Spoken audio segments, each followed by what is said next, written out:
Hey guys, Butch Hartman here. I'm with Jace Diehl on Speech Bubble, and we're going to boldly go where no man has gone before.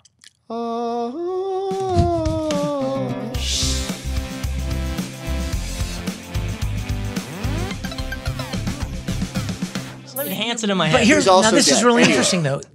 So this book quotes all of these people that actually worked on the show. I'm using our cast and crew from my web series, Nice. Star Trek Continues, which I absolutely love. to voice the roles of these people from the original series. So when Jerry Finnerman is quoted, I have my director of photography, Matt Busey, is going to be the voice of him. And when Alexander Courage is quoted, who wrote the theme music, Right. I have Andy Farber, who wrote orchestral score for my I series. wish my last name was Courage, like Butch Courage. I really wish that was my last name. Can we That please is do kinda that cool. for We this can change it. podcast? Yeah, we can do it. Yeah, I mean, like Maverick, like on Top Gun. Speech Bubble, starring Butch Courage, Butch Courage. and his faithful sidekick Jace. Yeah, just Jace. Jace Finnerman. But the book And must, Jace. the book must be amazing. because, And I'm Jace. Hello. I'm bendable. Go get me a cappuccino, Jace. made of aluminum. Exactly. Hello, everyone. That's right. So you're doing this That's your superpower. Now you're doing this audiobook, Yes. which is awesome. So, and I want to just point out one thing too, and I know you appreciate this.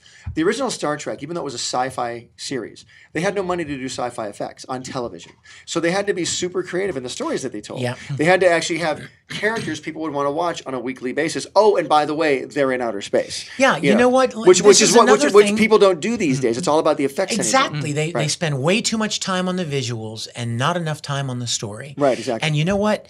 This is another thing that I'm learning from reading this book. They did the best they could with the special effects, but when you read inner office memos between Gene Roddenberry and the network, or between Bob Justman, who was the first AD, and the special effects house that was doing the effect shots, this was groundbreaking stuff. Nobody had ever tried to do stuff like this Anything, before. I know. They were literally making it up as they went. Yeah.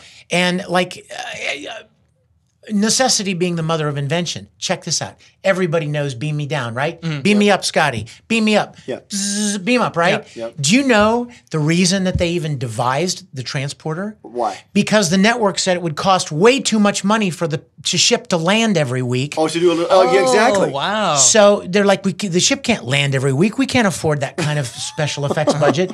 So out of necessity, they made up what may very well be One of the coolest most iconic sci-fi tropes things of all that is time. now known around the world. Yeah, of Beam me course. up. Yep. Beam down. Beam up. And real scientists trying to invent it. Like, that looks cool. I bet I could invent Yeah. that. How do we transport human beings without actually having to put them in a vehicle? Yeah. You know, And- we should try with Jace right and now. here's- Jace, experiment and here we go. destroy my There we molecules. go. Yeah. There's another thing that I learned is that Roddenberry actually employed scientists and technicians from major institutes, scientific institutes, and space organizations here in LA to bounce ideas off of them. Like he wanted the Enterprise to look like it actually could do what, you know what I mean? Yeah, of course. And he would consult these people about things that we now have in our daily lives, like a communicator that flips open. It's a cell phone.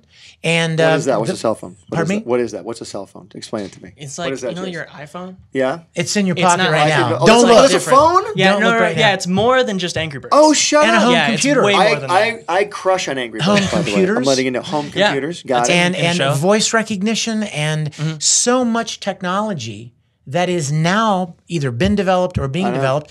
But the reason because it was grounded in real technology, and Roddenberry made sure that it was. But I want to go back to what you said. What mattered to Roddenberry the most was the storytelling. Yeah. Everything else was just a vehicle for a powerful story. And when I started Star Trek Continues, that was my goal as well. Anybody can build a set. Anybody can make costumes.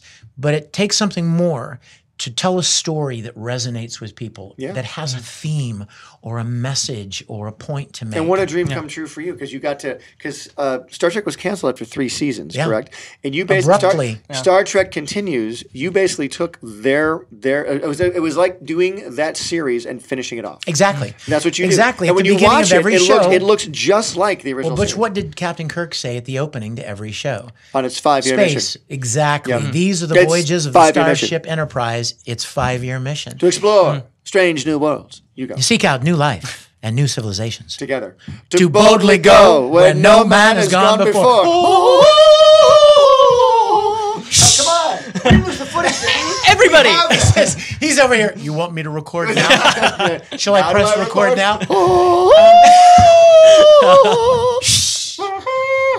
We did that last time. But honestly, chills. I have chills, Vic. It's crazy. The original series was supposed to be a 5-year mission, and they were canceled without any really warning in their 3rd season. So my desire was, and then of course the next time you saw those characters, it was in the 3rd season or after the 3rd season. Well, it didn't end. Let's put it that way. I got it right. Like it just stopped. They just stopped making it.